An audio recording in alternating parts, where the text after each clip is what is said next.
So a couple of weeks ago, Fujifilm Canada sent me a brand new medium format GFX 50S to test out for a couple of weeks. I've had it for more time than they said I could have it for, but nobody's emailed me back to say that they wanted me to send it back, so I'm just gonna hold on to it for a little while. I'm not a professional photographer. I'm just some guy on the internet that talks about cameras and stuff on Twitter and has a couple thousand Instagram followers. Like this camera is so much more than I would ever need. What have I done with this camera? Obviously, I don't have a studio. I'm not a professional portrait photographer. I'm not selling this stuff to magazines or anything. So the first place I took this, other than just shooting around the house, the first place I took this was out to Steveston.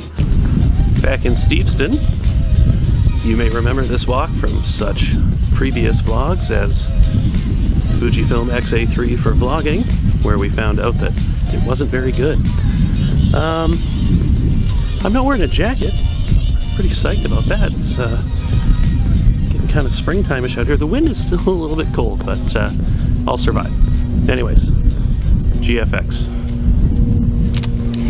We're going shooting. And then out to a place called Finn Slough in Richmond, which is a suburb of Vancouver. Steveston's also in Richmond.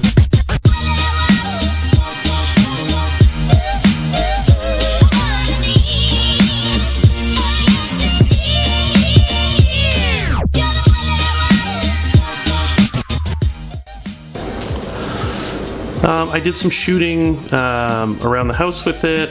I took it downtown.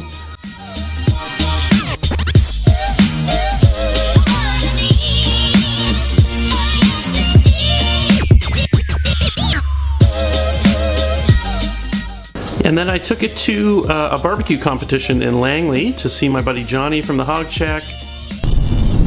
All right, here it smells like meat. Showed up just in time for the awards. Johnny, punch me in the stomach. Don't make me drop that. Oh yeah, no, please don't.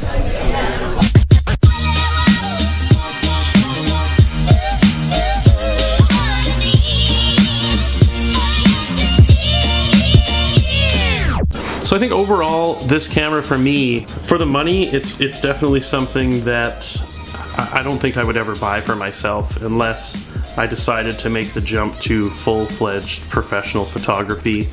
The image quality you get with this thing, it's something else. It's almost three-dimensional. Like, there's something about the photos. Like, I've shot medium format film before, and there is something about this larger image that translates into digital as well, where you get, just this vibrance and depth to the image that you just don't get from full frame or APS-C or Micro Four Thirds.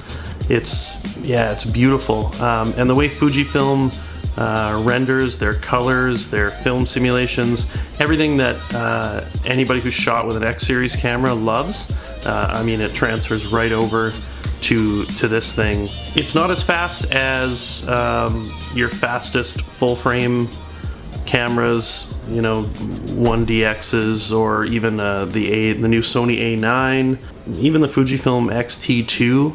I mean, it's not that fast.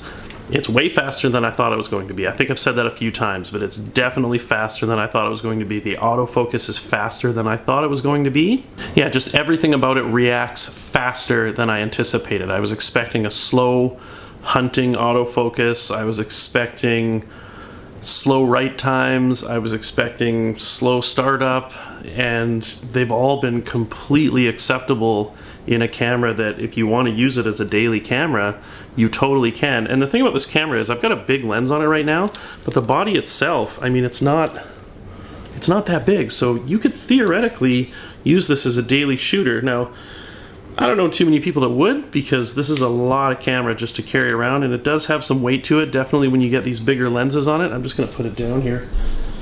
It's definitely possible. I think overall for somebody like me who's not a professional photographer, it is not really an option to own. That doesn't stop me from absolutely lusting over owning this camera. I want one. I'm absolutely in love with it. I'm very upset that I have to send it back, but I'll get over it and just be super thankful that Fujifilm continues to send me this stuff. To be able to test this stuff from a non-professional point of view, somebody who just really enjoys photography and likes to go out and just take pictures, and overall the camera's incredible. I mean, it was always going to be incredible. The X series is incredible, and this is just the X series times 10. You know, it's just a wonderful, wonderful camera, and I can't say enough good things about it. So if you have the opportunity to try one out and you want to, I know Fujifilm does some demo days and stuff like that, so keep an eye on their social media channels for those. Fujifilm GFX 50S gets, I mean, if I had more than 2 thumbs,